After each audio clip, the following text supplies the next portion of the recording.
결국 찾았네요. 내가 숨겼어요. 1년 동안 당신이 이 여자를 찾을까봐. 냉혹한 아내 한서영의 이 고백은 재벌 회장 차도연의 완벽했던 세계를 산산조각 냅니다. 첫사랑 이채원이 1년째 병실에 숨겨져 있었던 충격적인 진실은 그가 사랑했던 아내와 믿었던 부사장 강민호가 공모한 살인 음모의 서막일 뿐이었습니다. 자신의 목숨을 구한 어린 소녀 차유이가 사실은 8년 동안 모르고 지낸 자신의 딸임을 깨달은 차도연은 이제 배신과 음모의 거미줄을 끊고 잃어버린 가족을 되찾기 위한 처절한 싸움을 시작해야 합니다. 유진이가 우리 딸이라는 걸 왜 혼자 짊어졌어? 왜 말하지 않았어? 그의 절규는 억압된 진실의 서막을 알립니다. 오늘의 사연 시작하겠습니다. 다 들어보신 후 괜찮으셨다면 잘 들었다라는 댓글 하나 정도 남겨주실 거죠? 그럼 시작하겠습니다. JK그룹 본사 52층 회장실의 통유리창 너머로 서울 시내가 한눈에 내려다 보였습니다. 하지만 차도연은 그 화려한 풍경에 눈길 한 번 주지 않았습니다. 그의 시선은 책상 위에 놓인 보고서에 고정되어 있었죠. 아니, 정확히 말하자면 보고서를 보는 척하고 있었다는 표현이 맞을 겁니다. 36의 나이에 대기업 회장이 된 차도연은 겉으로는 완벽해 보였습니다. 카리스마 넘치는 경영 스타일로 업계를 이끌고 언론에서는 그를 천재 경영인이라 칭송했죠. 하지만 그 누구도 몰랐습니다. 그의 내면이 얼마나 불안과 고독으로 가득 차 있는지를요. 요즘 들어 그 불안감은 더욱 커져만 갔습니다. 회사 내부에서 느껴지는 묘한 기운 때문이었죠.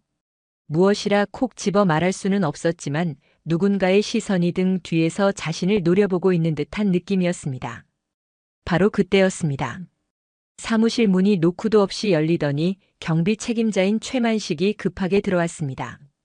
회장님, 죄송하지만 잠깐 시간 좀 내주실 수 있으신가요? 최만식의 목소리에는 긴장감이 묻어났습니다. 20년 넘게 이 회사에서 일해온 그가 이런 표정을 짓는 건 처음 보는 일이었죠. 무슨 일인가요? 차도현이 의자에서 일어서며 물었습니다. 지하 주차장 CCTV를 점검하다가 이상한 점을 발견했습니다. 회장님 전용 주차구역 쪽에 사각지대가 생겨 있더군요. 분명 작년까지만 해도 그런 곳이 없었는데 말입니다. 사각지대요? 차도현의 눈빛이 날카로워졌습니다. 네, 누군가 의도적으로 카메라 각도를 조정한 것 같습니다. 제가 보안 업무를 맡은 지 15년이 넘었지만 이런 경우는 처음이에요. 혹시 모르니 당분간 차량 점검을 철저히 하시는 게 좋을 것 같습니다. 최만식이 떠나고 난 후에도 차도연은 한참 동안 그 자리에 서 있었습니다. CCTV 사각지대라는 말이 머릿속을 맴돌았죠. 단순한 실수일까요? 아니면 누군가의 치밀한 계획일까요? 그날 저녁 차도연은 평소보다 일찍 퇴근 준비를 했습니다. 집에 가고 싶어서가 아니었습니다. 오히려 그 반대였죠. 집에 가면 아내 한서영의 차가운 눈빛을 마주해야 했으니까요. 언제부터였을까요? 그들 사이에 사랑이 아닌 형식만 남게 된 게 말입니다. 지하 주차장으로 내려가는 엘리베이터 안에서 차도연은 깊은 한숨을 내쉬었습니다. 최만식의 경고가 자꾸만 떠올랐죠. 하지만 설마 했습니다. 아무리 회사 내부에 불협화음이 있다 한들 감히 자신에게 해를 끼치려 드는 사람이 있을까요? 엘리베이터 문이 열리고 차도연이 지하 주차장으로 걸어 들어갔을 때였습니다. 갑자기 어디선가 어린아이의 목소리가 들려왔습니다. 아저씨, 차 타시면 안 돼요. 차도현이 고개를 돌리자 8살쯤 되어 보이는 작은 소녀가 헐레벌떡 뛰어오고 있었습니다. 숨이 차서 얼굴이 빨개진 채 손을 흔들며 소리치는 모습이었죠. 무슨 일이니, 어린 친구? 차도현이 무릎을 굽혀 소녀의 눈높이에 맞추며 물었습니다. 소녀는 가쁜 숨을 몰아쉬며 차도현의 차를 가리켰습니다. 저기요, 아저씨 차 밑에 누가 손을 댔어요. 제가 봤어요. 분명히 봤다고요. 소녀의 말에 차도현의 얼굴이 굳어졌습니다. 그는 즉시 차량 밑을 살펴보았습니다. 처음에는 아무것도 보이지 않는 것 같았죠. 하지만 자세히 들여다보자 브레이크 라인 부근에 무언가 이상한 흔적이 보였습니다. 차도연은 즉시 차량 정비업체에 연락했습니다. 30분 후 도착한 정비사의 얼굴이 점점 심각해지는 것을 보며 차도연은 직감했습니다. 자신의 예감이 틀리지 않았다는 것을요. 회장님, 이건 명백한 인위적 절단입니다. 만약 그대로 운전하셨다면 브레이크가 제대로 작동하지 않았을 겁니다. 정비사의 말이 끝나자마자 차도연의 등골에 싸늘한 기운이 흘렀습니다. 누군가 자신을 죽이려 했다는 사실이 이제야 실감났죠. 차도연은 다시 소녀를 바라보았습니다. 만약 이 아이가 없었다면 자신은 지금쯤 어떻게 되었을까요? 고속도로를 달리다. 브레이크가 먹통이 되는 순간을 상상하니 온몸에 소름이 돋았습니다. 고마워요, 꼬마 친구. 내가 내 목숨을 구해줬구나. 이름이 뭐예요? 소녀는 수줍게 웃으며 대답했습니다. 차유이예요. 유이라고 불러주세요. 차유이. 그 이름을 듣는 순간 차도연은 묘한 감정을 느꼈습니다. 왜인지 모르게 가슴 한편이 따뜻해지는 느낌이었죠. 8년 만에 처음 느껴보는 온기였습니다. 차유이와의 만남 이후 차도연의 일상은 조금씩 달라지기 시작했습니다. 겉으로는 평소와 같았지만 내면에서는 끊임없이 의심의 씨앗이 자라나고 있었죠. 누가 자신을 죽이려 했을까요? 그리고 그 배후에는 누가 있을까요? 다음 날 오전 임원 회의실에는 긴장감이 흘렀습니다. 차도현이 자리에 앉자 부사장 강민호가 부드러운 미소를 지으며 인사했습니다. 회장님, 어젯밤 차량 점검 때문에 고생 많으셨다면서요? 괜찮으신가요? 그 말투에는 걱정보다는 묘한 여유가 담겨 있었습니다. 차도연은 강민호를 물끄러미 바라보았죠. 40대 중반의 강민호는 언제나 완벽하게 다림질된 정장을 입고 한치의 흐트러짐도 없는 헤어스타일을 유지했습니다. 10년 전 전임 회장 시절부터 회사에 있었던 그는 차도현이 회장직을 물려받을 때도 옆에서 보좌했죠. 별일 아니었습니다. 그보다 오늘 안건부터 시작하시죠. 차도현이 차갑게 말하자 강민호는 잠시 멈칫했습니다. 하지만 곧 평소의 여유를 되찾으며 회의 자료를 펼쳤죠. 그럼 이번 분기 실적 보고부터 드리겠습니다. 사실 회장님, 제가 보기에는 현재 경영 방침에 문제가 있는 것 같습니다. 강민호의 목소리에는 교묘한 도전이 담겨 있었습니다. 다른 임원들이 서로 눈치를 보며 숨을 죽였죠. 어떤 문제 말인가요? 너무 공격적인 투자로 유동 자금이 부족해지고 있습니다. 물론 회장님의 해안을 의심하는 건 아니지만 이사회에서도 우려의 목소리가 나오고 있거든요. 차도연은 강민호의 눈을 똑바로 응시했습니다. 그 눈빛 속에서 무언가를 읽으려 했죠. 야심일까요? 아니면 단순한 충성심일까요? 부사장님의 우려는 잘 알겠습니다. 하지만 지금의 투자는 5년 후를 내다본 포석입니다. 단기 수익에만 집착한다면 우리는 결코 업계 1위를 유지할 수 없을 겁니다. 차도연의 단호한 목소리에 강민호는 더 이상 반박하지 않았습니다. 하지만 그의 입가에는 묘한 미소가 번졌죠. 마치 이미 무언가를 꿰뚫어 본 듯한 표정이었습니다. 회의가 끝나고 차도현이 회장실로 돌아오는 길에 복도 끝에서 아내 한서영의 모습이 보였습니다. 그런데 이상했습니다. 한서영은 휴대전화를 귀에 대고 누군가와 다급하게 통화하고 있었죠. 아니, 아직 때가 아니에요. 조금만 더 기다려야 한다고요. 한서영의 목소리가 복도에 울려 퍼졌습니다. 차도현이 다가가자 한서영은 화들짝 놀라며 전화를 끊었습니다. 여보, 언제 온 거야? 갑자기 나타나서 깜짝 놀랐잖아. 한서영의 얼굴에는 당황한 기색이 역력했습니다. 차도현은 차분하게 물었습니다. 누구랑 통화했어? 아, 그냥 친구. 별일 아니야. 한서영이 애써 웃으며 대답했지만 그 웃음은 어색하기 짝이 없었습니다. 차도현은 더 이상 묻지 않았습니다. 하지만 마음 한구석에서는 의심이 커져만 갔죠. 아내가 누군가와 무언가를 계획하고 있다는 느낌이 들었습니다. 그날 저녁 차도연은 회사 근처 복지관에서 진행되는 봉사활동에 참여했습니다. 평소라면 참석하지 않았을 행사였지만 이상하게도 발걸음이 그곳으로 향했죠. 어쩌면 며칠 전 자신의 목숨을 구해준 차유이를 다시 만날 수 있지 않을까 하는 기대감 때문이었을 겁니다. 복지관 안으로 들어서자 아이들의 웃음소리가 들려왔습니다. 그리고 그 아이들 틈에서 차유이가 보였죠. 유이는 다른 아이들과 함께 그림을 그리고 있었습니다. 유이야. 차도현이 부르자 유이는 고개를 들었습니다. 그리고는 환하게 웃으며 달려왔죠. 아저씨, 여기는 어떻게 오셨어요? 너를 보러 왔지. 잘 지냈어? 유이는 고개를 끄덕였습니다. 하지만 그 눈빛에는 어딘가 슬픔이 담겨 있었죠. 차도연은 유이 옆에 앉으며 물었습니다.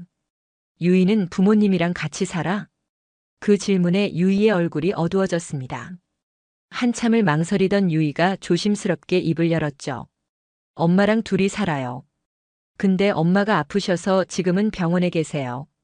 벌써 1년이 넘었어요. 1년이나? 어떻게 아픈 건데? 의사 선생님이 그러는데 엄마가 깨어나지 않으신대요. 식물인간이라고 했어요. 유이의 목소리가 떨렸습니다. 차도연은 가슴 한편이 먹먹해지는 것을 느꼈죠. 겨우 8살밖에 안 된 아이가 1년 넘게 혼자 엄마를 기다리고 있다니 말입니다. 그럼 지금은 누구랑 살고 있어? 복지관 선생님들이 돌봐주세요. 전 괜찮아요. 엄마가 깨어나시면 다시 같이 살 수 있을 거예요. 유이는 애써 밝게 웃었지만 그 웃음 뒤에 숨겨진 외로움을 차도연은 읽을 수 있었습니다. 이상하게도 이 아이를 보고 있으면 마음이 편안해졌죠. 마치 오랫동안 잃어버렸던 무언가를 되찾은 듯한 기분이었습니다. 유이야, 아저씨가 자주 놀러 와도 될까? 정말요? 좋아요. 유이의 얼굴이 환하게 밝아졌습니다. 차도연은 그런 유이를 보며 희미하게 미소 지었죠. 언제부터였을까요? 이렇게 진심으로 웃어본 게 말입니다.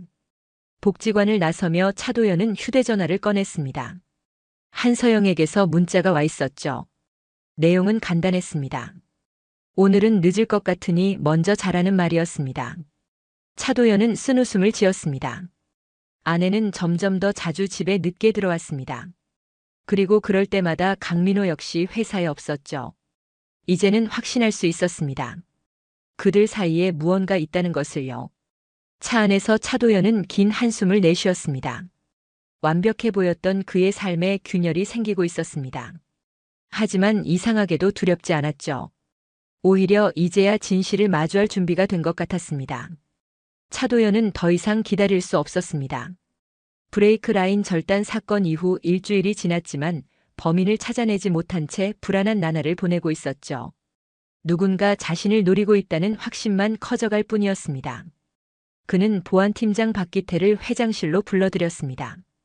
박기태는 50대 중반의 노련한 보안 전문가로 차도연이 가장 신뢰하는 사람 중 한 명이었죠. 팀장님, 조사 결과가 나왔습니까? 차도연의 목소리에는 다급함이 묻어났습니다. 박기태는 두툼한 서류 봉투를 책상 위에 조심스럽게 내려놓으며 입을 열었습니다. 회장님, 이건 정말 심각한 문제입니다. CCTV 시스템 접속 기록을 추적해봤더니 놀라운 사실을 발견했습니다. 무엇을 발견했죠? 강민호 부사장이 지난 6개월 동안 보안 시스템에 무려 23차례나 불법으로 접근했습니다. 그것도 모두 야간 시간대였죠. 접속 기록을 보면 지하 주차장 카메라 각도를 여러 번 조정한 흔적이 명확합니다. 박기태의 말에 차도현의 얼굴이 굳어졌습니다. 강민호라니 10년 넘게 함께 일해온 측근이 자신을 배신했다는 사실이 믿기지 않았죠. 확실한 겁니까? 100% 확실합니다. 더 놀라운 건 따로 있습니다. 10년 전 전임 회장님께서 급작스럽게 사임하셨을 때도 비슷한 패턴이 있었습니다. 차도현의 눈빛이 날카로워졌습니다. 10년 전 일이라니 그때 자신은 이제 막 회사에 발을 들여놓은 시기였죠. 아버지 같았던 전임 회장이 갑자기 횡령 혐의로 물러난 사건이 떠올랐습니다. 10년 전 사건과 지금이 어떻게 연결됩니까? 당시에도 CCTV 사각지대가 생겼었고 그때 보안 시스템을 관리했던 사람이 바로 강민호 부사장이었습니다. 전임 회장님의 횡령 증거라는 게 모두 그 사각지대에서 나온 거죠. 박기태의 설명을 듣는 동안 차도연의 주먹은 점점 단단하게 쥐어졌습니다. 10년 전에도 그리고 지금도 강민호가 그 중심에 있었다는 사실이 모든 퍼즐을 맞춰주고 있었죠. 이 증거들을 안전하게 보관해 두십시오. 그리고 이 일은 절대 누구에게도 말하지 마세요. 알겠습니다, 회장님. 그런데 한 가지 더 말씀드려야 할 게 있습니다. 박기태가 잠시 망설이더니 조심스럽게 말을 이었습니다. 강 부사장이 최근 한서영 여사님과 자주 만나고 있다는 정황도 포착됐습니다. 그 말에 차도연은 아무 대답도 하지 않았습니다. 이미 알고 있었던 사실이었지만 직접 듣고 나니 가슴 한편이 무너져 내리는 기분이었죠. 아내와 부사장이 공모하고 있다는 것, 그것은 단순한 배신을 넘어선 무언가였습니다. 박기태가 나가고 차도연은 한참 동안 창밖을 바라보았습니다. 서울의 야경이 아름답게 펼쳐져 있었지만 그의 눈에는 아무것도 들어오지 않았죠. 다음 날 아침 차도연은 사설 탐정 오태주를 만났습니다. 회사에서 멀리 떨어진 조용한 카페였죠. 오태주는 40대 초반의 날렵한 인상을 가진 남자로 업계에서는 귀신같이 증거를 찾아낸다고 소문난 인물이었습니다. 의뢰하신 내용은 강민호 부사장과 한서영 여사의 관계 조사 그리고 재산 추적이 맞습니까? 오태주가 노트북을 켜며 물었습니다. 맞습니다. 그들이 무엇을 계획하고 있는지 모든 걸 알아내 주십시오. 돈은 얼마가 들든 상관없습니다. 알겠습니다. 그런데 회장님 각오는 되어 계신가요? 제 경험상 이런 조사는 의뢰인이 듣고 싶지 않은 진실을 드러낼 때가 많습니다. 차도연은 차가운 눈빛으로 오태주를 바라보았습니다. 이미 각오는 했습니다. 진실이 무엇이든 알아야 합니다. 오태주는 고개를 끄덕이며 노트북에 무언가를 적어 내려갔습니다. 두 사람의 대화는 1시간 넘게 이어졌죠. 카페를 나서는 차도연의 휴대전화가 울렸습니다. 복지관에서 온 전화였습니다.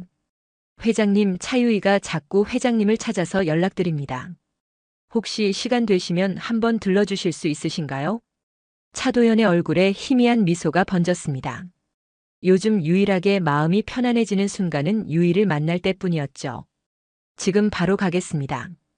복지관에 도착하자 유이가 입구에서 기다리고 있었습니다. 유이는 차도현을 보자마자 달려와 그의 손을 잡았죠. 아저씨, 오늘 병원 갔다 왔어요. 엄마한테 말이에요. 그래? 엄마는 어떠셔? 그냥 똑같아요. 그래도 전 매일 가요. 엄마가 제 목소리를 들으실 수 있을 것 같거든요. 유이의 말에 차도연은 가슴이 먹먹해졌습니다. 1년 넘게 깨어나지 못하는 엄마를 기다리는 8살 소녀의 마음이 얼마나 애틋할까요? 유이야, 엄마가 어느 병원에 계시는지 아저씨한테 알려줄 수 있어? 네, 서울중앙병원이에요. 3층 특별병동이래요.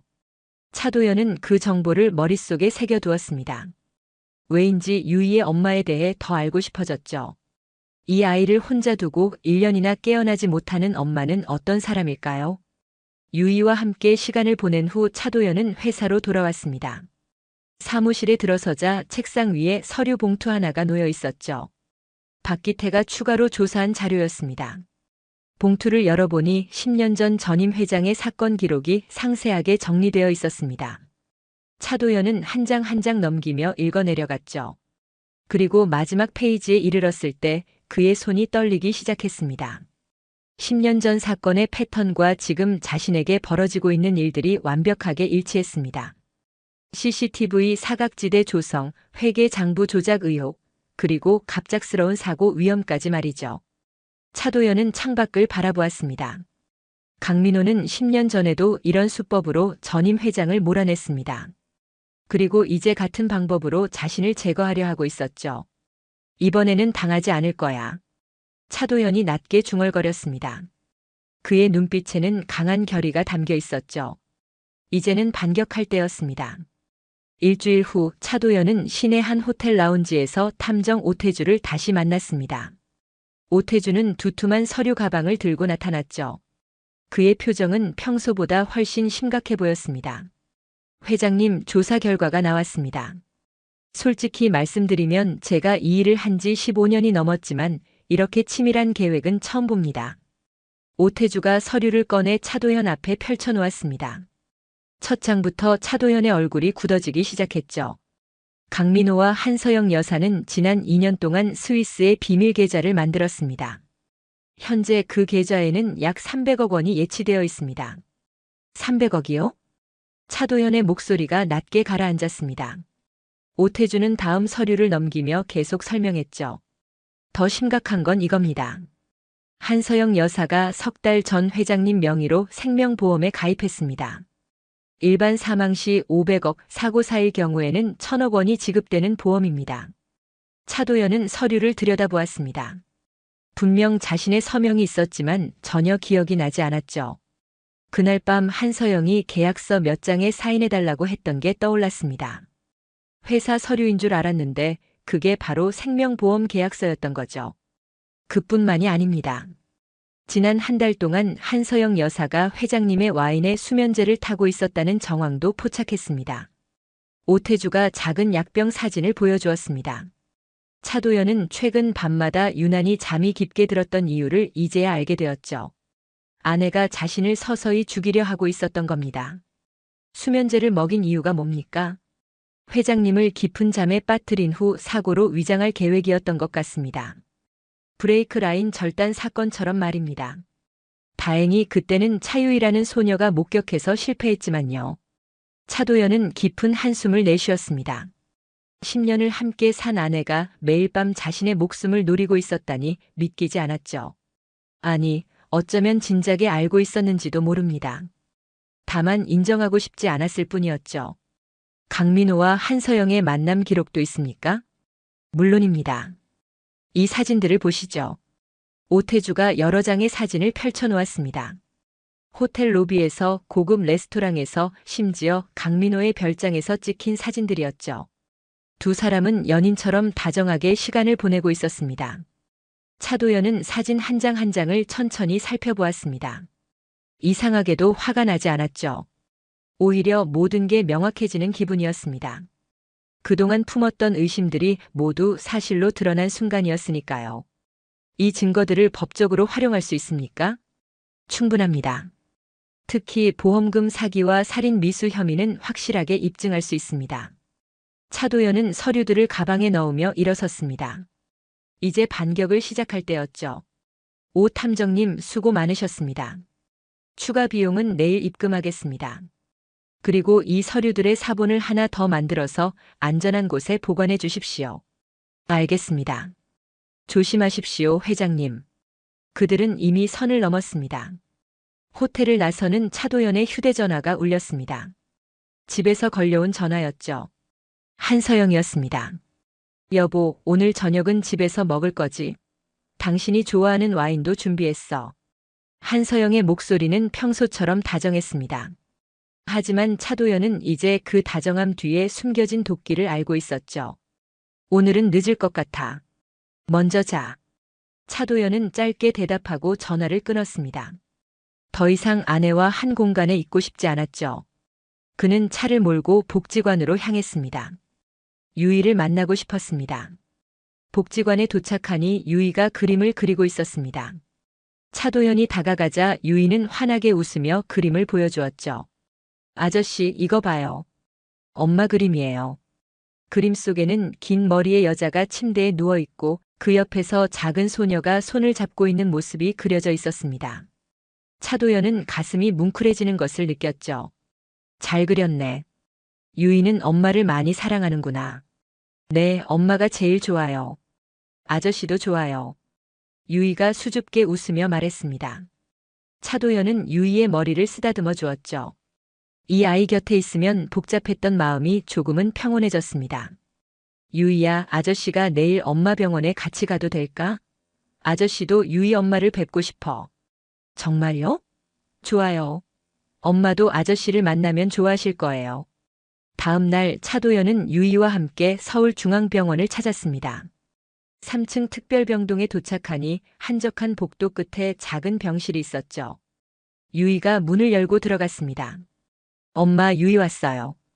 오늘은 아저씨도 같이 왔어요. 병실 안에는 한 여자가 침대에 누워 있었습니다. 창문으로 들어오는 햇살이 그녀의 얼굴을 비추고 있었죠. 차도연은 그 얼굴을 보는 순간 그 자리에 얼어붙고 말았습니다. 이채원이었습니다. 8년 전 자신이 사랑했던 그리고 어쩔 수 없이 헤어져야 했던 첫사랑이었죠. 이럴 수가. 차도연의 입에서 신음이 새어나왔습니다. 유이가 이채원의 딸이라면 그리고 유이의 나이가 8살이라면 혹시 유이는 자신의 딸일 수도 있다는 생각이 머릿속을 스쳤죠. 아저씨 괜찮아요? 얼굴이 하얗게 질렸어요. 유이가 걱정스러운 표정으로 차도연을 올려다보았습니다. 차도연은 겨우 정신을 차리고 고개를 끄덕였죠. 괜찮아. 잠깐 놀란 거야. 하지만 차도연의 마음은 전혀 괜찮지 않았습니다. 이채원이 여기 누워 있었다니, 그것도 1년 넘게 식물인간 상태로 말이죠. 8년 전 헤어진 후 그녀의 소식을 들을 수 없었던 이유가 이것 때문이었을까요? 차도연은 이채원의 손을 조심스럽게 잡았습니다. 여전히 따뜻한 손이었지만 아무런 반응이 없었죠. 그는 오랫동안 그렇게 서 있었습니다. 과거의 기억들이 파도처럼 밀려왔습니다. 병실을 나서며 차도연은 결심했습니다.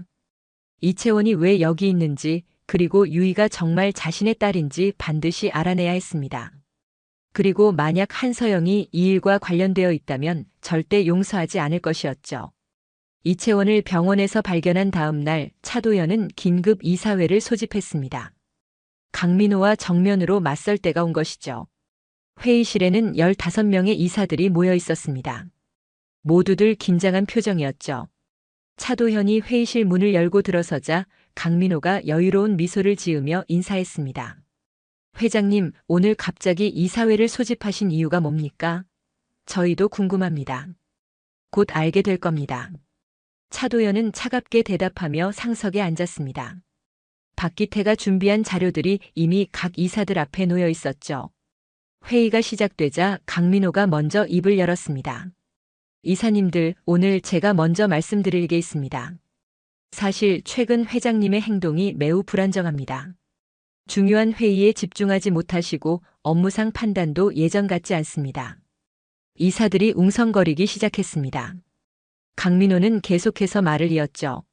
심지어 며칠 전에는 아무 이유 없이 저를 의심하는 발언까지 하셨습니다. 회사를 위해서라도 회장님께서 잠시 휴식을 취하시는 게 좋을 것 같습니다. 강민호의 말이 끝나자 몇몇 이사들이 고개를 끄덕였습니다. 이미 강민호가 사전에 포섭해둔 사람들이었죠. 차도연은 조용히 그들의 반응을 살펴보았습니다. 다 말씀하셨습니까, 부사장님?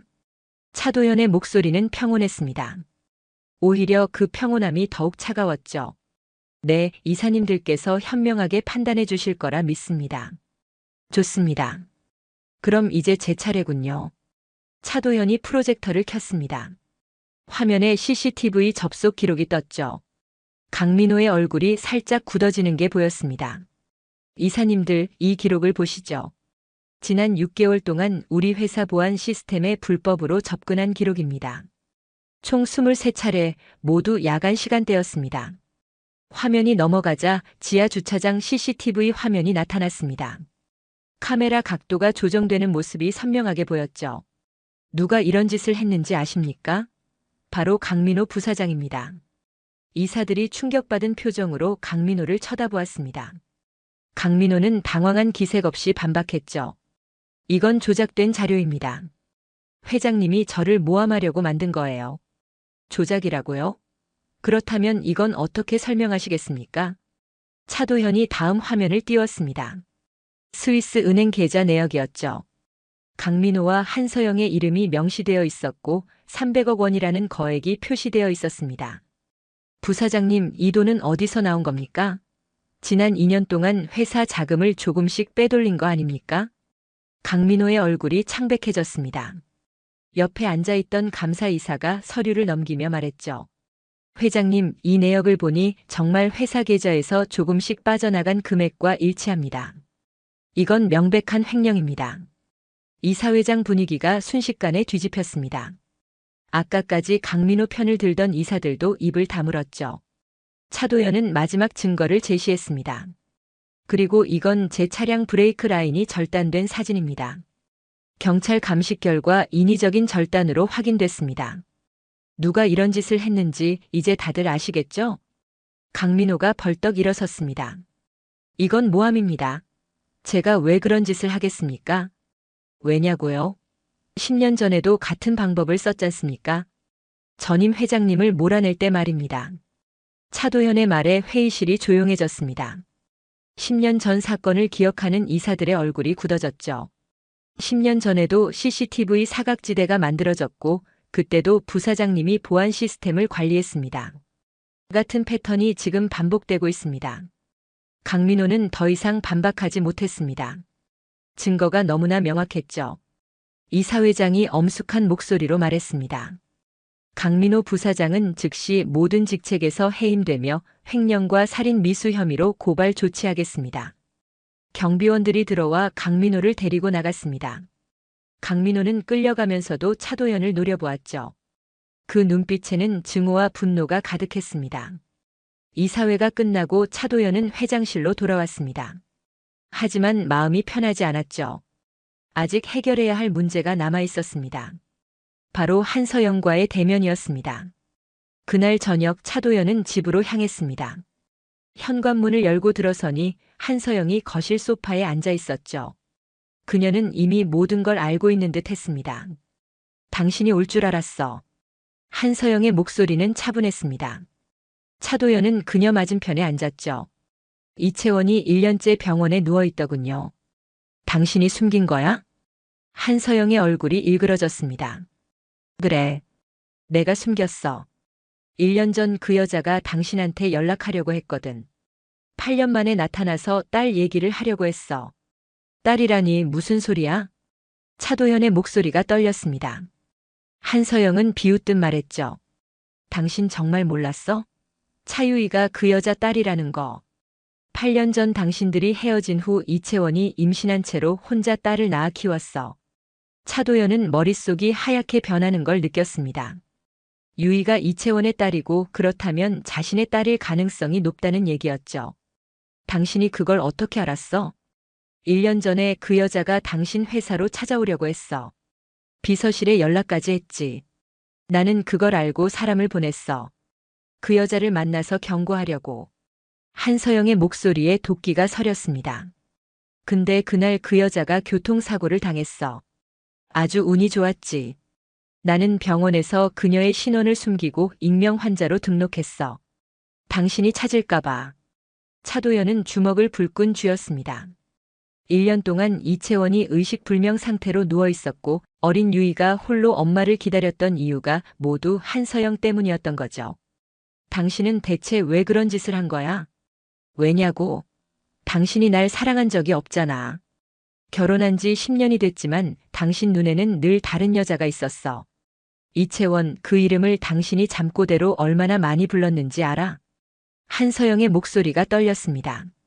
하지만 차도연에게는 그 어떤 동정심도 생기지 않았죠.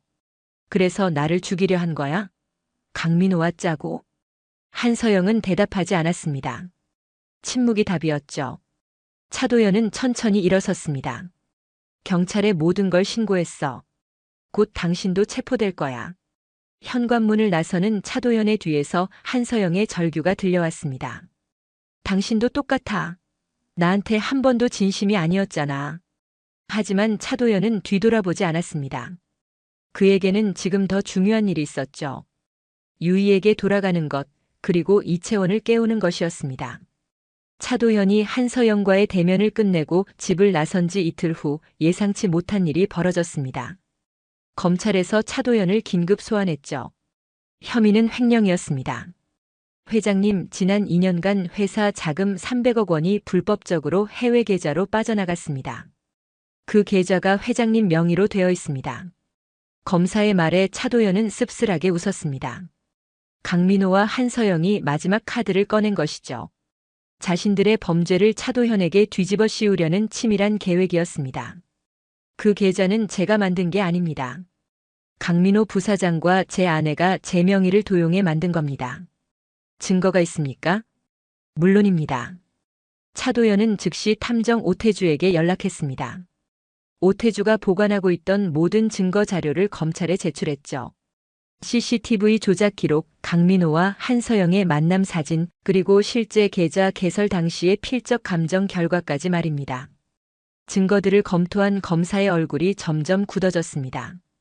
이건 명백한 명의 도용이군요. 회장님, 일단 귀가하셔도 됩니다. 대신 출국 금지 조치는 유지하겠습니다. 차도연은 검찰청을 나서며 깊은 한숨을 내쉬었습니다. 위기는 넘겼지만 아직 끝난 게 아니었죠. 강민호와 한서영이 가만히 있을 리 없었습니다. 그의 예감은 정확했습니다. 차도연이 차에 오르려는 순간 휴대전화가 울렸죠. 낯선 번호였습니다. 여보세요?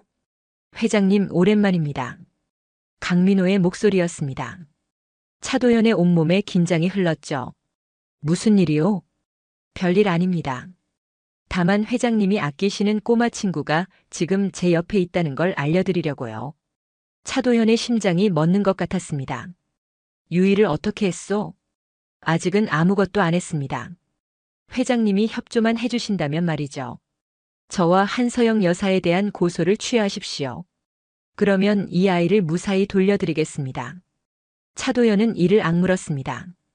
강민호와 한서영이 막다른 곳에 몰리자 유이를 인질로 잡은 것이죠. 유이와 통화하게 해주시오. 잠시 후 유이의 떨리는 목소리가 들렸습니다. 아저씨, 유이야 괜찮아? 무서워요. 이 아저씨들이 갑자기 절 데려갔어요. 유이의 목소리에서 눈물이 느껴졌습니다. 차도연은 최대한 차분하게 말했죠. 유이야 걱정하지 마. 아저씨가 반드시 데리러 갈게. 조금만 참아. 전화가 다시 강민호에게 넘어갔습니다. 어떻습니까, 회장님? 결정하셨습니까? 어디 있소? 내가 직접 가겠소. 경찰은 부르지 마십시오. 만약 경찰이 오면 이 아이가 어떻게 될지 모릅니다. 강민호가 주소를 알려주었습니다. 경기도 외곽의 폐공장이었죠. 차도연은 즉시 차를 몰았습니다.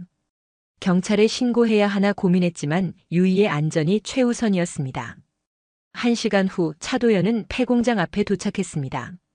녹슨 철문과 깨진 유리창이 을씨년스러운 분위기를 자아냈죠. 그는 조심스럽게 안으로 들어갔습니다. 공장 내부는 어두웠습니다.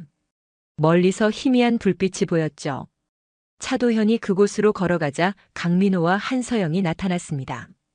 유이는 의자에 묶여 있었습니다. 유이야. 차도현이 달려가려 하자 강민호가 손을 들어 막았습니다. 서두르지 마십시오. 먼저 할 일이 있습니다. 강민호가 서류를 내밀었습니다. 고소 취하서였죠. 여기 서명하십시오.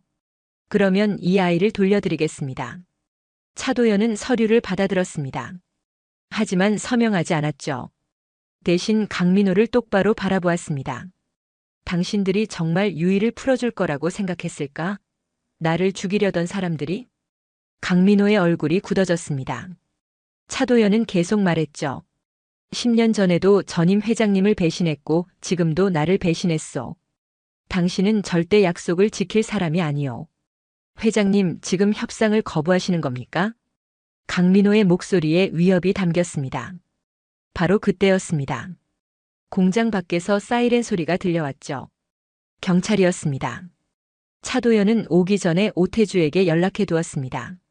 추적 장치를 차에 달아두고 만약을 대비해 경찰에도 알려두라고 말이죠. 오태주가 적절한 타이밍에 경찰을 부른 것입니다. 이런. 강민호가 당황하며 뒤로 물러섰습니다. 한서영도 창백한 얼굴로 출구를 찾았죠. 하지만 이미 늦었습니다. 경찰들이 사방에서 들어왔습니다. 손들어. 움직이지 마. 경찰들의 외침에 강민호와 한서영은 결국 손을 들었습니다. 차도연은 재빨리 유이에게 달려가 밧줄을 풀어주었죠. 유이야, 이제 괜찮아. 유이가 차도연의 품에 안겨 울음을 터뜨렸습니다. 차도연은 유이를 꼭 안아주며 다독였습니다. 이 아이를 지켜야 한다는 생각이 더욱 강해졌죠. 강민호와 한서영이 수갑을 찬 채 경찰차로 끌려가고 있었습니다. 한서영이 갑자기 차도현을 돌아보며 소리쳤죠. 여보, 우리 아들들 생각 좀 해줘요. 준호랑 민준이는 어떡하라고요? 엄마가 감옥에 가면 애들은요? 한서영의 목소리는 절규에 가까웠습니다. 하지만 차도현은 차갑게 대답했죠. 아이들은 내가 책임지겠소. 하지만 당신은 용서할 수 없소. 당신도 나쁜 사람이에요. 나한테 사랑 한 번 제대로 주지 않고 늘 다른 여자만 생각하면서. 한서영이 울부짖었지만 차도연은 더 이상 그녀를 보지 않았습니다. 경찰차가 떠나가는 것을 지켜본 후 차도연은 유이를 데리고 그곳을 빠져나왔죠. 차 안에서 유이가 조용히 물었습니다. 아저씨, 저 때문에 힘드셨죠? 아니야, 유이. 내 잘못이 아니야. 차도현이 유이의 머리를 쓰다듬어 주었습니다. 유이는 차도현의 손을 꼭 잡았죠. 아저씨, 저 엄마 보러 가도 돼요? 그럼 지금 바로 가자. 차도연은 병원으로 차를 몰았습니다. 마음 한편으로는 이미 결심하고 있었죠. 유이가 정말 자신의 딸인지 확인해야 한다고 말입니다. DNA 검사를 받아야 했습니다. 병원에 도착해 이채원의 병실로 들어갔습니다. 유이는 엄마 곁으로 가서 손을 잡았죠. 차도연은 그 모습을 보며 가슴이 뭉클해졌습니다. 이채원이 깨어나면 모든 진실을 알 수 있을 것입니다. 유이가 자신의 딸인지, 그리고 8년 전 왜 그녀가 연락하지 않았는지 말이죠. 차도연은 이채원의 다른 손을 조심스럽게 잡았습니다. 채원아, 제발 깨어나. 우리에게 할 말이 있잖아. 차도연의 목소리는 떨렸습니다. 그리고 그날 밤 차도연은 비밀리에 DNA 검사를 의뢰했습니다. 진실을 마주할 준비를 해야 했죠. 납치 사건이 있은 지 일주일이 지났습니다. 강민호와 한서영은 구속되었고 언론에서는 연일 재벌가의 배신과 음모를 다루었죠. 하지만 차도연은 그런 것들에 관심이 없었습니다. 그의 마음은 오직 한 가지에만 집중되어 있었습니다. 유이와 이채원이었죠. 차도연은 매일 병원을 찾았습니다.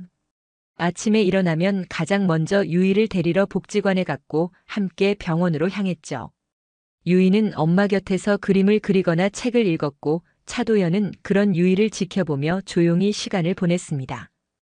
이상한 일이었습니다. 분명 1년 넘게 의식이 없는 여자 앞에 앉아 있는 것뿐인데 차도연은 그 시간이 평온했죠. 마치 오랫동안 잃어버렸던 무언가를 되찾은 듯한 기분이었습니다. 아저씨, 오늘 엄마 손이 조금 따뜻한 것 같아요.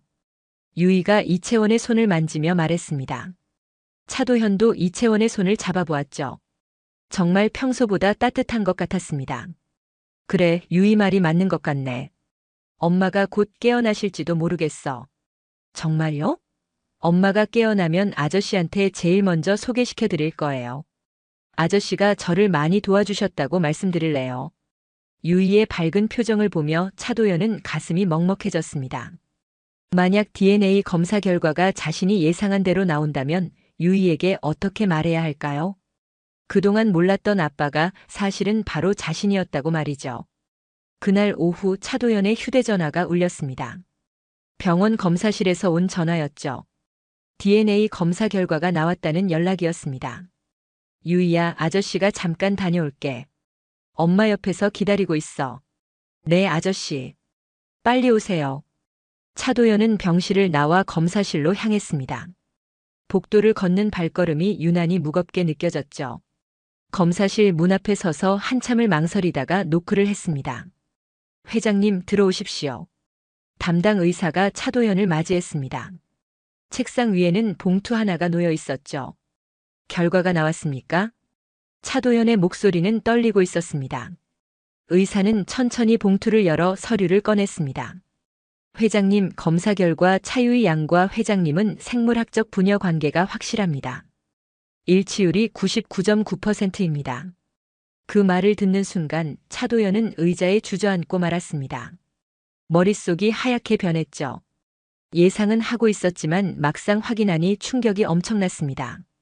8년입니다. 8년 동안 자신에게 딸이 있다는 사실을 전혀 몰랐던 것이죠. 유이가 태어나고 첫걸음을 떼고 말을 배우고 학교에 입학하는 모든 순간을 함께하지 못했습니다. 회장님, 괜찮으십니까? 의사의 목소리가 멀리서 들려왔습니다. 차도연은 고개를 끄덕였지만 눈에서는 눈물이 흘러내리고 있었죠. 괜찮습니다. 감사합니다, 선생님. 차도연은 검사 결과지를 받아들고 복도로 나왔습니다. 한참을 그 자리에 서서 천장만 바라보았죠. 얼마나 시간이 지났을까요? 차도연은 천천히 병실로 돌아갔습니다. 병실 문을 열자 유이가 이채원에게 동화책을 읽어주고 있었습니다. 맑고 깨끗한 목소리로 한 글자 한 글자 또박또박 읽는 모습이었죠. 차도연은 문 앞에 서서 그 모습을 지켜보았습니다. 저 아이가 내 딸이구나. 8년 동안 혼자 자라온 내 딸이구나. 차도연의 눈에서 다시 눈물이 흘렀습니다. 아저씨, 왜 그래요? 어디 아프세요? 유이가 차도연의 눈물을 보고 깜짝 놀라며 다가왔습니다. 차도연은 유이를 꼭 안아주었죠. 아니야, 유이. 아저씨는 괜찮아. 그냥 유이가 너무 기특해서 그래. 아저씨, 저 안아주니까 엄마 품 같아요. 따뜻해요. 유이의 말에 차도연은 더욱 꽉 안아주었습니다. 이 아이에게 진실을 언제 말해야 할까요? 지금 당장 말해야 할까요? 아니면 이채원이 깨어날 때까지 기다려야 할까요? 고민하는 차도현의 눈에 이채원이 들어왔습니다. 8년 전 그녀와 헤어질 때가 떠올랐죠. 당시 차도현은 갓 회사에 들어온 신입이었고 이채원은 카페에서 일하는 평범한 여자였습니다. 그들은 사랑했습니다. 진심으로 서로를 아꼈죠. 하지만 차도현의 집안에서는 그 관계를 반대했습니다. 대기업 후계자와 평범한 집안의 여자는 어울리지 않는다는 이유였죠. 결국 차도현은 가족의 압력에 못 이겨 이채원과 헤어졌습니다. 그리고 1년 후 집안에서 정한 한서영과 결혼했죠. 이채원에게는 제대로 된 작별 인사도 하지 못했습니다. 그때 이채원이 임신한 줄 알았더라면 절대 헤어지지 않았을 것입니다. 차도현은 후회했죠. 왜 그때 더 강하게 맞서지 못했을까? 왜 이채원을 지키지 못했을까? 아저씨, 제가 하나 여쭤봐도 돼요? 유이가 조심스럽게 물었습니다. 그래, 뭐든지 물어봐. 아저씨는 결혼하셨어요? 아이는 없으세요? 유이의 질문에 차도연은 잠시 멈칫했습니다. 어떻게 대답해야 할까요? 아저씨한테는 두 아들이 있어. 근데 아저씨랑 같이 살지는 않아. 왜요? 엄마가 아빠를 좋아하지 않으면 같이 살기 힘들거든. 유이가 고개를 끄덕였습니다. 어린 나이지만 뭔가 이해한 듯 했죠. 그럼 아저씨는 외로우시겠어요. 그랬지. 하지만 이제는 유이가 있잖아. 차도현이 유이의 머리를 쓰다듬어 주었습니다. 유이는 환하게 웃었죠. 저도 아저씨가 있어서 좋아요. 아빠가 없어도 외롭지 않아요. 그 말을 듣는 순간 차도현의 가슴이 미어지는 것 같았습니다. 유이는 지금까지 아빠 없이 자랐습니다. 아빠가 어떤 존재인지도 제대로 몰랐을 것이죠. 유이야, 만약에 말이야. 정말 만약에 아저씨가 유이 아빠라면 어떨 것 같아? 차도현이 조심스럽게 물었습니다. 유이는 잠시 생각하더니 대답했죠. 정말요? 그럼 정말 좋을 것 같아요. 아저씨는 착하고 따뜻하니까요. 저 아저씨 같은 아빠 갖고 싶어요. 유이의 순수한 대답에 차도연은 더 이상 참을 수 없었습니다. 무릎을 꿇고 유이와 눈높이를 맞췄죠. 유이야, 사실은 말이야. 하지만 끝까지 말하지 못했습니다. 아직은 때가 아니라는 생각이 들었죠. 이채원이 깨어나서 함께 유이에게 말해주고 싶었습니다. 사실은 뭐예요, 아저씨? 사실은 아저씨도 유이 같은 딸을 갖고 싶었어. 착하고 씩씩한 딸 말이야. 유이는 수줍게 웃으며 차도현을 안아주었습니다. 차도현도 유이를 꼭 안았죠. 이 아이를 지켜야 합니다. 8년 동안 못해준 사랑을 이제부터라도 듬뿍 줘야 했습니다. 해가 지고 병실에 석양이 들어왔습니다. 차도현은 이채원의 손을 잡으며 속삭였죠. 채원아, 제발 깨어나. 우리 딸 유이가 기다리고 있어. 나도 기다리고 있어. 8년 전 내가 잘못했어. 널 지키지 못해서 미안해. 이제는 다시는 놓치지 않을게. 그러니 제발 눈을 떠줘. 차도현의 목소리는 떨렸습니다. 유이도 엄마의 다른 손을 잡으며 말했죠. 엄마, 저예요. 유이예요. 엄마 깨어나야 해요. 엄마한테 소개시켜드릴 사람이 있어요. 정말 좋은 아저씨예요. 두 사람의 간절한 목소리가 병실에 울려 퍼졌습니다. 그리고 그 순간 이채원의 손가락이 미세하게 떨렸습니다. 너무 작은 움직임이라 차도연은 처음에 착각인 줄 알았죠. 하지만 유이가 소리쳤습니다. 아저씨, 엄마 손가락이 움직였어요. 차도연이 자세히 보니 정말로 이채원의 손가락이 조금씩 움직이고 있었습니다. 차도연은 급히 의사를 불렀죠. 의사가 달려와 이채원을 진찰했습니다. 검사를 마친 의사의 얼굴에 놀라움이 번졌습니다. 회장님, 환자의 뇌파가 활성화되고 있습니다. 곧 의식을 되찾을 것 같습니다. 그 말에 차도현과 유이는 서로를 꼭 안았습니다. 드디어 이채원이 깨어날 것입니다. 그리고 그때가 되면 모든 진실을 이야기할 수 있을 것이죠. 이채원의 손가락이 움직인 그날 이후 매일이 기적 같았습니다. 처음에는 손가락 하나였지만 이틀 후에는 눈꺼풀이 떨렸고 사흘 후에는 작은 신음소리가 들렸죠. 의사는 환자의 회복 속도가 놀랍다며 조만간 완전히 깨어날 것이라 말했습니다. 차도현과 유이는 하루도 빠짐없이 병원을 찾았습니다. 아침 햇살이 병실을 비추는 시간부터 저녁 노을이 질 때까지 두 사람은 이채원의 곁을 지켰죠. 유이는 엄마에게 학교에서 있었던 일들을 이야기했고 차도현은 조용히 이채원의 손을 잡고 앉아 있었습니다. 일주일이 지난 어느 아침이었습니다. 유이가 평소처럼 동화책을 읽어주고 있을 때였죠. 갑자기 이채원의 눈꺼풀이 천천히 열리기 시작했습니다. 엄마! 유이가 소리쳤습니다. 차도현도 급히 이채원을 바라보았죠. 이채원의 눈동자가 천천히 초점을 찾아가고 있었습니다. 처음에는 천장을, 그 다음에는 창문을, 마지막으로 유이를 바라보았죠. 이오. 에? 이채원의 입에서 작은 목소리가 새어나왔습니다. 1년 넘게 듣지 못했던 엄마의 목소리였죠. 유이는 눈물을 쏟으며 이채원의 손을 꼭 잡았습니다. 엄마, 엄마 깨어났어요. 저예요, 유이예요. 내 딸. 미안해. 엄마가 너무 오래 잠들었구나. 이채원의 눈에서도 눈물이 흘러내렸습니다. 1년이라는 시간 동안 어린 딸이 얼마나 외롭고 힘들었을지 생각하니 가슴이 미어지는 것 같았죠. 차도연은 두 모녀가 재회하는 모습을 조용히 지켜보았습니다. 가슴 한편이 뜨거워지는 것을 느꼈죠. 이채원의 시선이 천천히 차도현에게로 향했습니다. 또, 현? 이채원이 믿을 수 없다는 표정으로 차도연을 바라보았습니다. 8년 만에 재회였죠. 차도연은 천천히 고개를 끄덕였습니다. 그래, 나야. 채원아. 어떻게? 여기에? 이채원의 목소리는 여전히 약했지만 놀라움으로 가득 차 있었습니다. 차도연은 이채원의 손을 조심스럽게 잡았죠. 유이가 나를 찾아왔어. 아니, 내가 유이를 만났다고 하는 게 맞겠구나. 그리고 내가 여기 있다는 걸 알게 됐어. 의사가 달려와 이채원의 상태를 확인했습니다. 모든 수치가 안정적이었죠. 의사는 환자가 완전히 회복할 수 있을 거라며 안심시켰습니다. 검진이 끝나고 다시 세 사람만 남았습니다.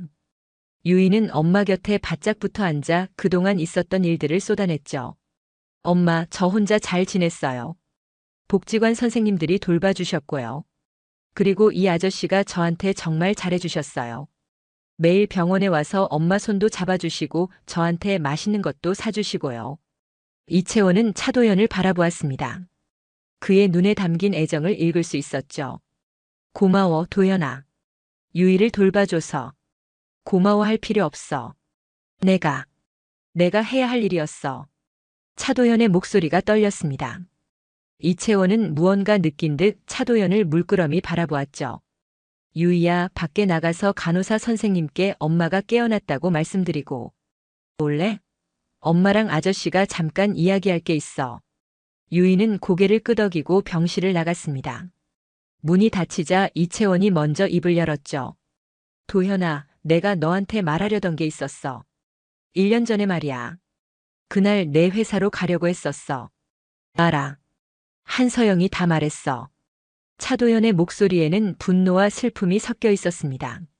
이채원은 눈을 감았죠. 그날 내 회사 비서실에 연락했어.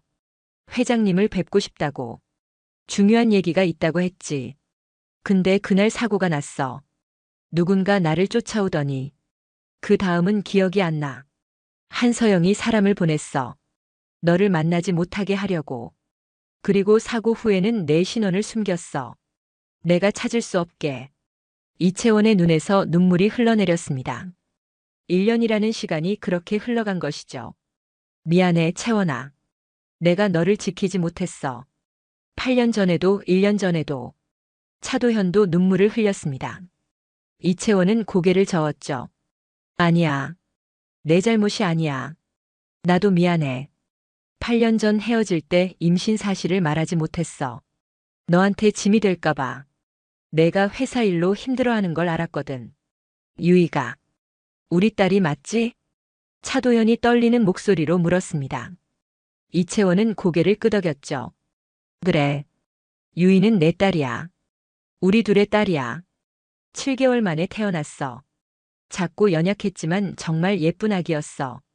너를 꼭 닮았더라. 차도연은 더 이상 참을 수 없었습니다. 이채원의 손을 꼭 잡고 흐느꼈죠. 미안해.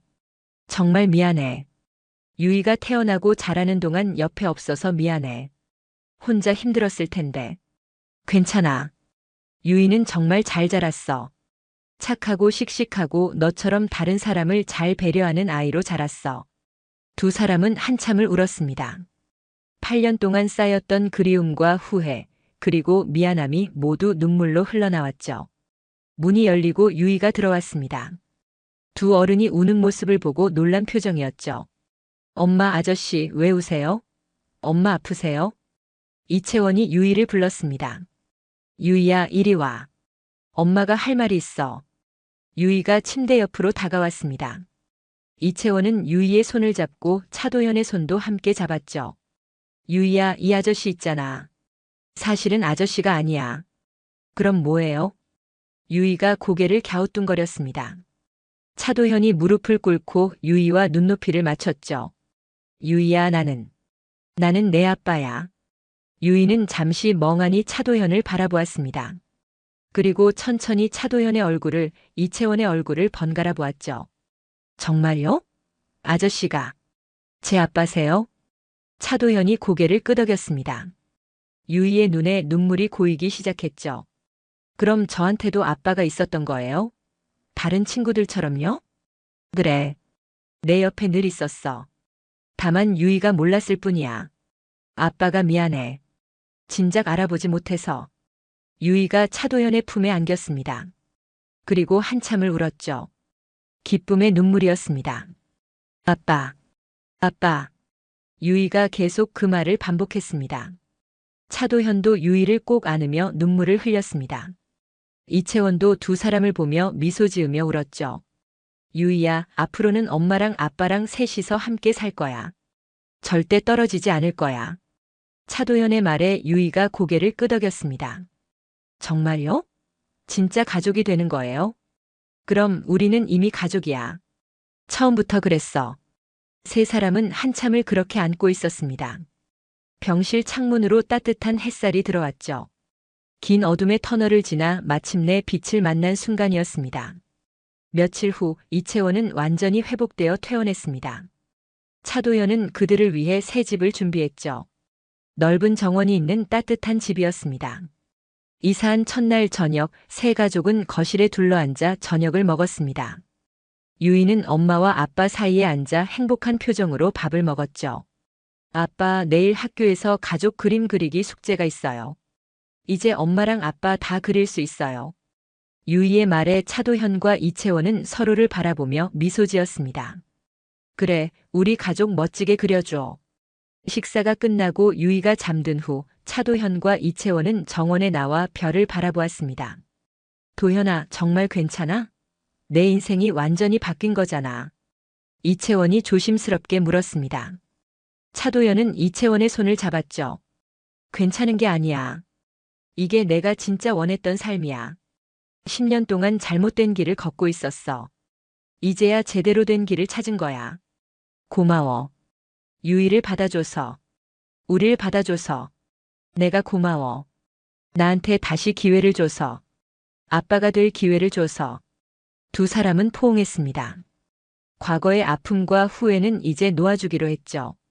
중요한 건 앞으로 함께 만들어갈 미래였습니다. 창문 너머로 유이의 방에 불이 켜져 있었습니다. 유이는 침대에 앉아 가족 그림을 그리고 있었죠. 엄마와 아빠 그리고 자신이 손을 잡고 웃고 있는 그림이었습니다. 차도현은 그 모습을 보며 다짐했습니다. 이 가족을 지키겠다고. 유이가 행복하게 자랄 수 있도록 최선을 다하겠다고. 그리고 이채원과 함께 늦게나마 제대로 된 가정을 꾸려가겠다고 말입니다. 밤하늘에는 별이 총총히 빛나고 있었습니다. 오랜 폭풍 끝에 찾아온 평화였죠. 차도현의 삶에서 배신과 음모의 어둠은 걷히고 가족이라는 이름의 따뜻한 빛이 비추기 시작했습니다. 유이가 창문을 열고 외쳤습니다. 엄마, 아빠, 그림 다 그렸어요. 보러 올래요? 그래, 금방 갈게. 차도현과 이채원은 손을 잡고 집 안으로 들어갔습니다. 유이의 방으로 향하는 복도에는 따뜻한 불빛이 가득했죠. 잃어버렸던 가족을 되찾은 차도연은 이제 진정한 구원을 얻었습니다. 그리고 그 구원은 사랑하는 딸과 첫사랑과 함께하는 새로운 시작이었습니다. 오늘의 사연은 여기까지입니다. 혹시 끝까지 들어주신 분이 계시다면 구독과 좋아요, 그리고 댓글로 잘 들었어요 라는 한마디면 제게 큰 힘이 됩니다. 감사합니다.